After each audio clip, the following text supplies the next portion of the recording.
Hello, you are behind the scenes at Rose Movement Studio, my online dance studio.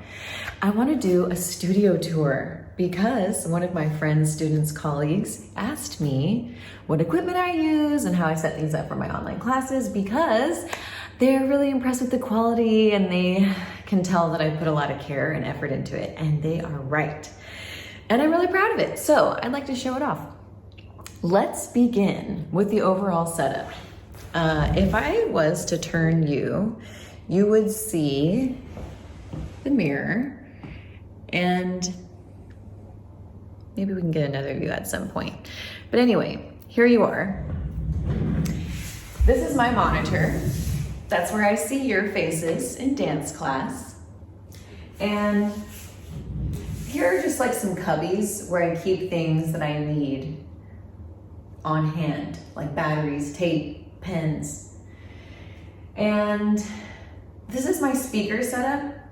I will say that this is not the best speaker setup. These are just the speakers I had from the studio, which I inherited from the previous studio in 2013. They rattle, they're not the best. I feel like I don't need this large of speakers.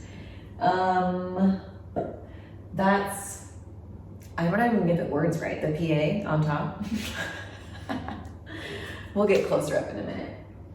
That is my music stand, and I put some notes on here sometimes.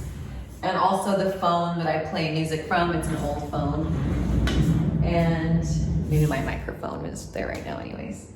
On top of the speaker is a spray painted cardboard box that lifts my computer up so that I can look into the camera and into the computer and into the monitor with a micro movement of the head. I wish they were all even closer, but it works for me. On top is the webcam, and there's like a little level on top of that helps me make sure that the frame is level. That's my laptop, and plugged into the laptop is I think I have to get you closer now. Oh, this is my softbox light, and I also have one on me right now. And that one, whoops, I can work this tripod. And that one, I usually have over here pointing toward me when I'm dancing right about here. And that's where I keep a whiteboard with my notes on it. So the perspective that you get is kind of like this in dance class. And this light is usually over here out of frame. And I close this curtain to cover up what's in the background. And if I wanted to, I could like escape off camera over here. So anyway, this is the perspective that you're familiar with if you come to dance class. So let's turn it around and see a closer up view.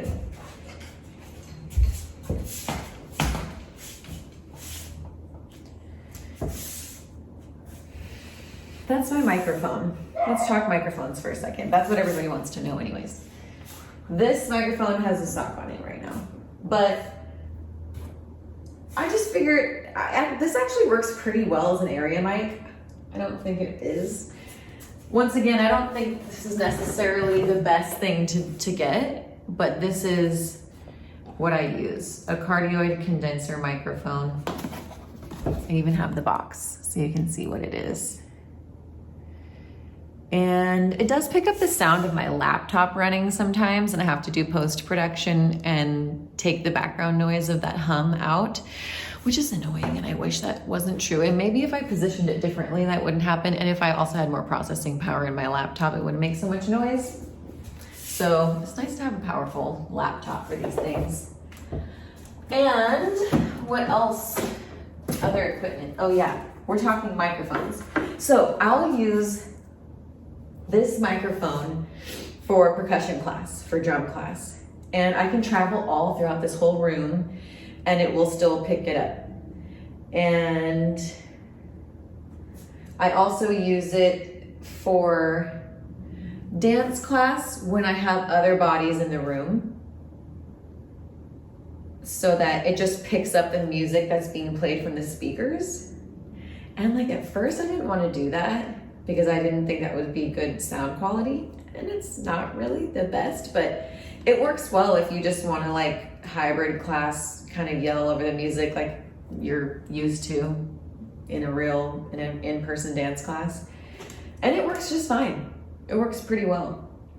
Yeah, then it just picks up the sound of the speakers, and then I'm playing through like an old cell phone where I have my music library saved, and I'm just using the speaker here.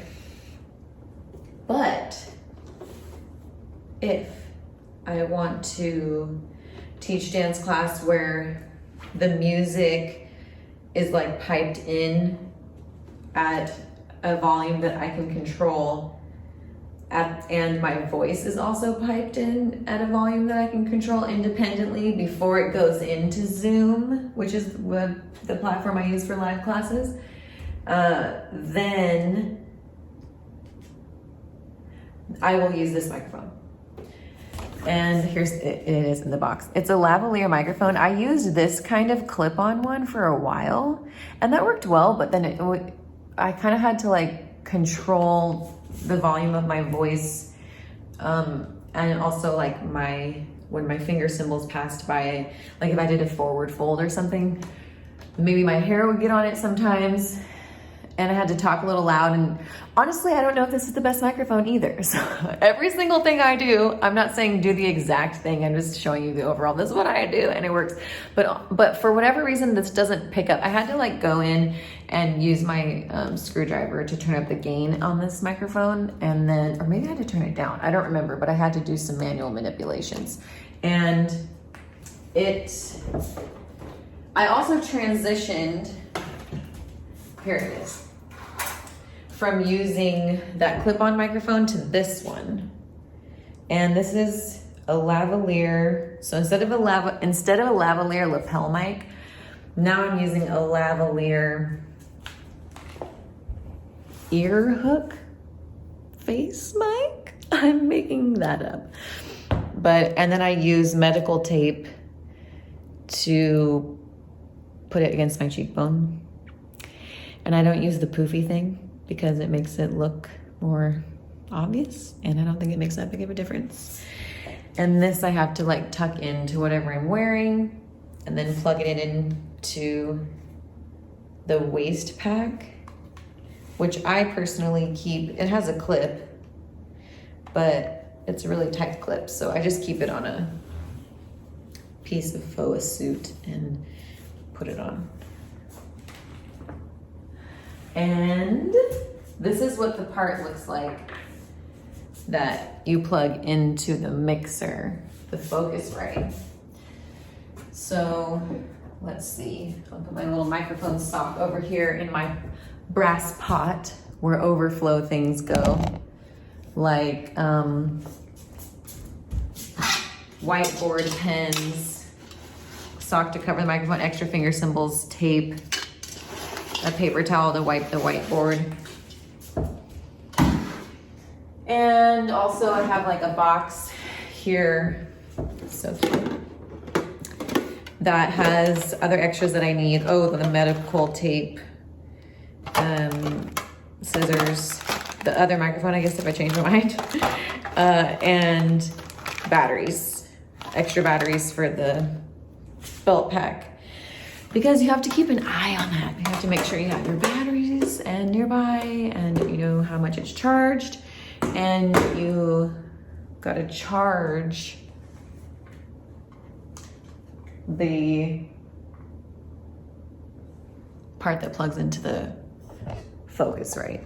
So that's kind of a lot of stuff. So that's one reason to just use the area mic, is that a waist pack mic is like a lot more responsibility.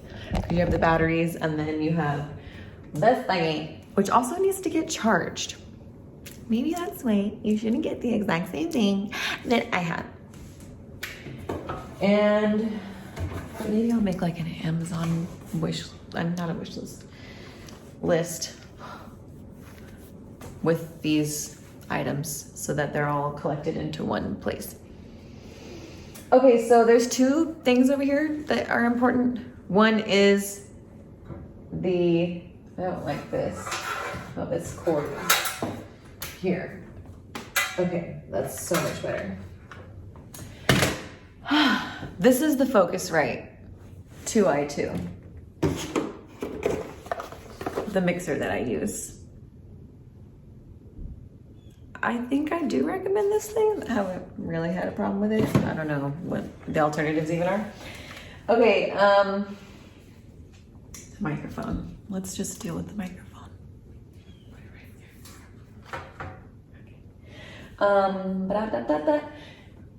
So if I want to use this microphone, I plug that in where this cord is.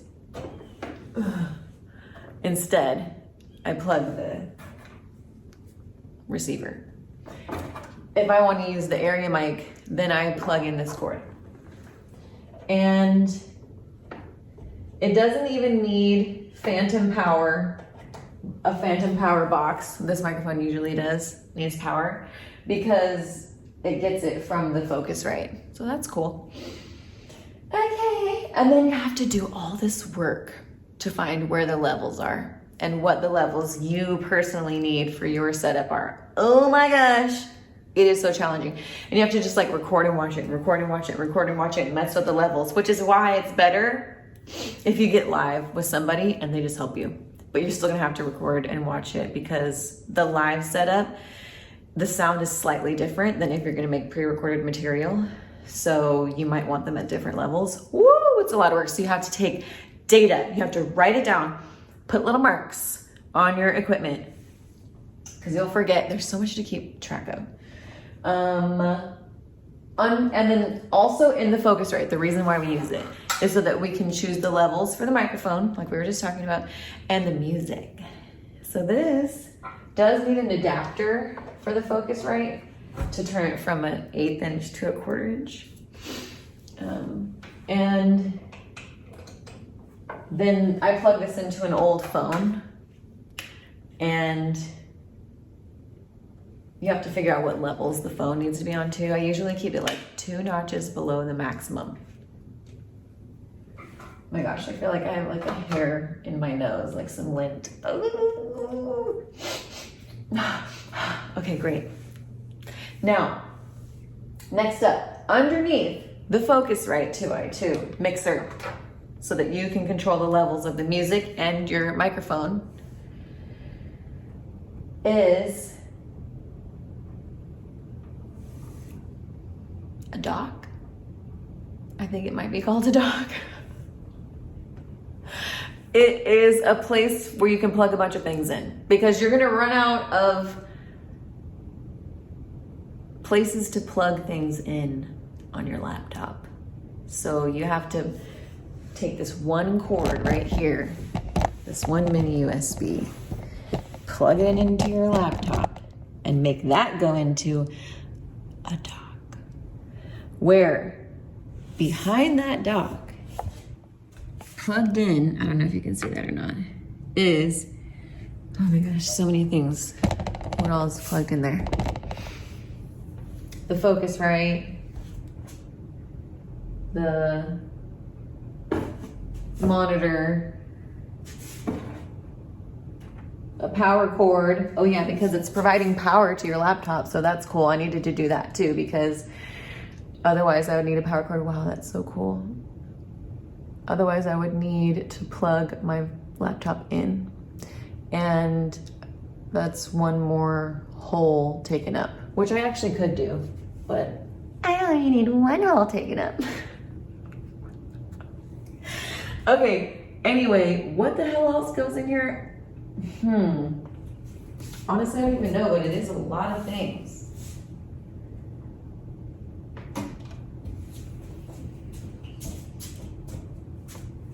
Okay, you're gonna find you need a dock anyway. We're not gonna linger on that.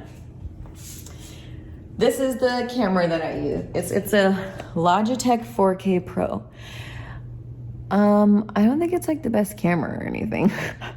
Once again, And I balance it in a very professional way by using a folded up piece of paper, which clearly is not working because it's not level. So I would have to play with that a little bit if I was gonna teach class, because that's clearly not level. So what I would actually do is probably slice an eraser to the correct depth and slide a slice of eraser in there.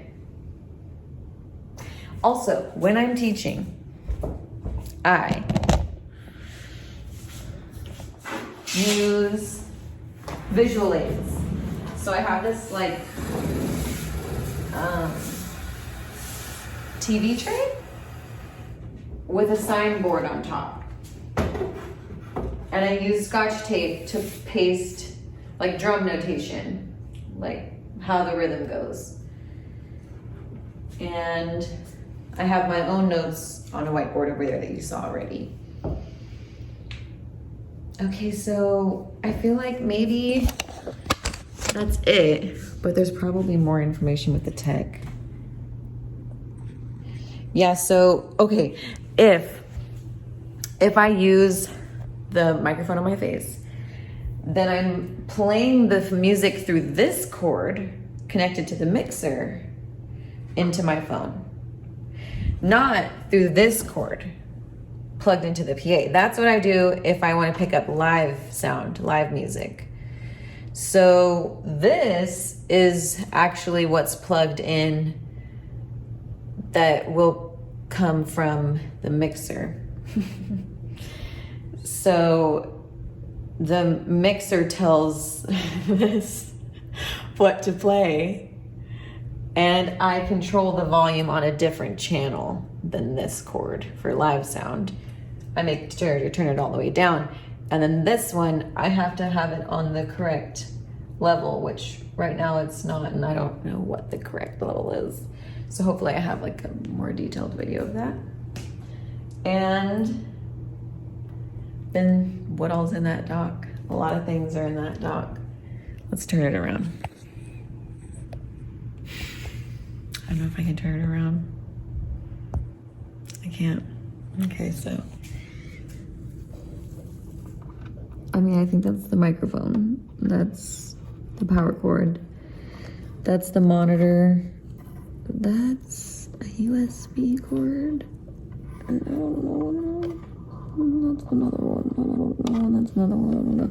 That's amazing. Oh, well, that one's going into the focus, right? Oh, that's coming out of the focus, right? Got it. So in here, in the dock, it's really just a power cord, which we need.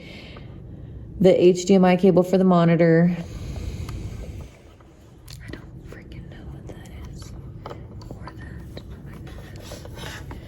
Oh, one of them goes to the mixer. And and the other one goes to the webcam. To the webcam.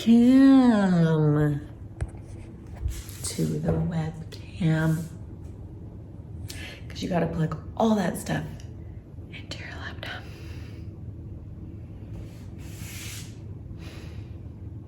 Okay, well, that's fun. I hope I answered your studio questions. I think that's pretty much literally everything that I can share. And I hope you have a great time teaching your online classes and setting up your own online studio.